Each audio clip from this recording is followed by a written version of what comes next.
안녕하세요, 준비TV입니다. 이번 시간에는 편의점 담보 설정에 관련해서 말씀을 드리고자 합니다. 굉장히 쉬운 내용이고 딱히 설명을 드려야 될 내용은 아닌 것 같긴 한데 의외로 이 부분에 대해서 모르시는 분들이 있어서 짧고 굵게 설명을 해드리고 가도록 하겠습니다.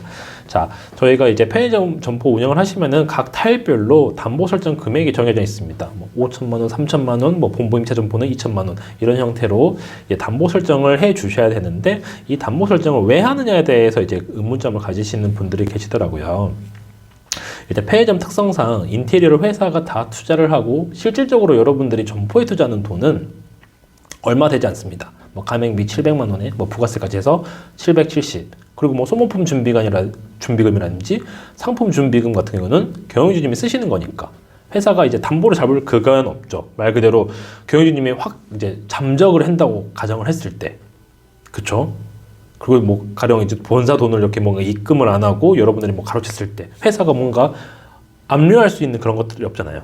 그런 것들 때문에 담보 설정을 하는 겁니다. 그리고 본부임차 점포 같은 경우에는 여러분들이 예치보증금을 내기 때문에 그 금액이 있고 나중에 이제 개점 투자비가 투자되기 때문에 그 이제 담보 설정 금액이 낮은 거고, 1타입 같은 경우는 임대차를 하더라도 임대차를 이제 여러분들하고 건물주랑 한 거기 때문에 본사하고는 아무 관계가 없거든요.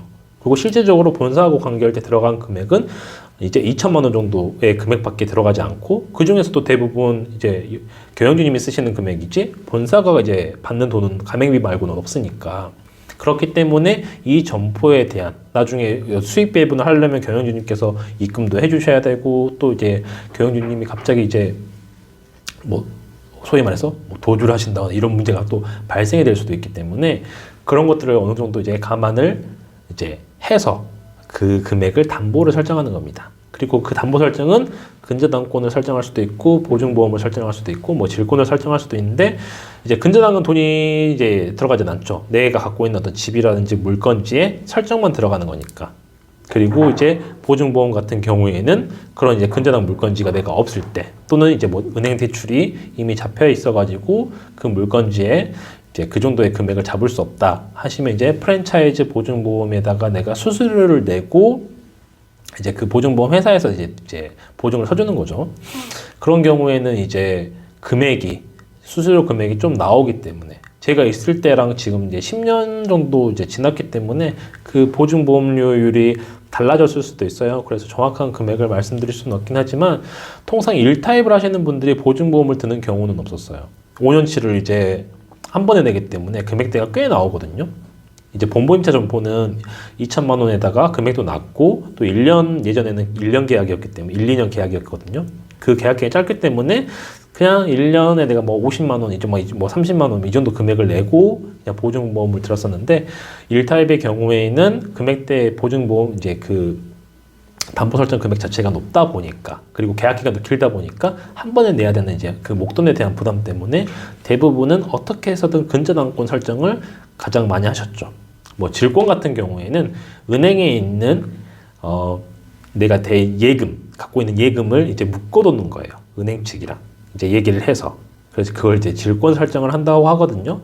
근데 제가 계약했던 분들 중에서 질권 설정을 했던 분 단 한 분밖에 계시진 않아요.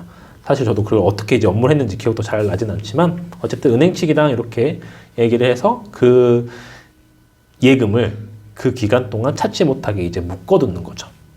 나중에 인출도 못하게 그 계약 기간 동안은.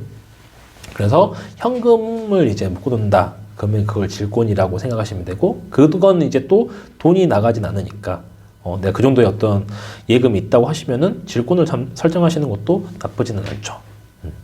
예전에는 연대보증 해주는 것도 있었는데, 다른 사람, 내 가족, 친척들 이제 물건지에 연대보증 형태로 해서 이제 담보를 잡기도 했었는데, 지금은 그런 연대보증이 아직도 있는지는 그거는 제가 잘 모르겠네요. 그래서 여러분들이 만약에 회사로부터 어떤 지원금을 받았다, 오픈을 할 때, 그러면 그 지원금도 결국에는 나중에 담보 설정 금액에 포함이 돼요. 회사에서는 어쨌든 돈을 나간 건데 나중에 어떤 일이 생길지 모르니까 당연히 담보 설정을 하겠죠. 그래서 내가 4천만 원을 지원받았다. 근데 1타입이다. 그러면 5천만 원 담보 설정 플러스 4천만 원, 총 9천만 원의 금액을 담보 설정을 해 주셔야 됩니다. 네, 뭐 어려운 내용은 없죠. 다들 알고 계시는 내용이기 때문에 이 영상 가지고 뭐 길게 설명할 것도 없고. 근데 이제 모르시는 분들도 계시길래 이것도 그냥 간단하게 설명해 드리면 좋을 것 같아 가지고 이제 찍은 영상이고요. 어쨌든 이제 이 부분을 모르셨던 분들은 담보 설정을 이런 이유 때문에 하는구나. 그리고 이런 어떤 그런 그 종류가 있구나. 그래서 돈을 이제 수수료가 드는 게 보증보험. 가장 안 좋은 케이스죠. 그럼에도 불구하고 가장 많이 하는 케이스이긴 해요. 그리고 내 물건지 뭐 내가 갖고 있는 집에 은행 대출을 제외하고도 근저당을 잡을 게 있다 하면 근저당으로 가는 게 제일 깔끔하죠. 그리고 내가 은행에 예금이 좀 충분해서 이 돈 그 기간 동안 찾을 일이 없다. 그러면 질권 설정을 하시면 되는 거고.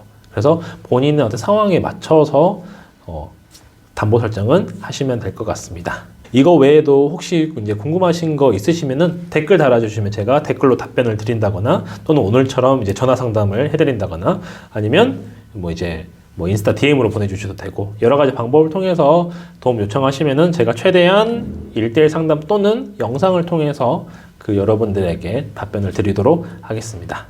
오늘 영상은 여기까지고요. 다음 시간에 또 편의점 관련된 소식을 들고 찾아오도록 하겠습니다. 감사합니다.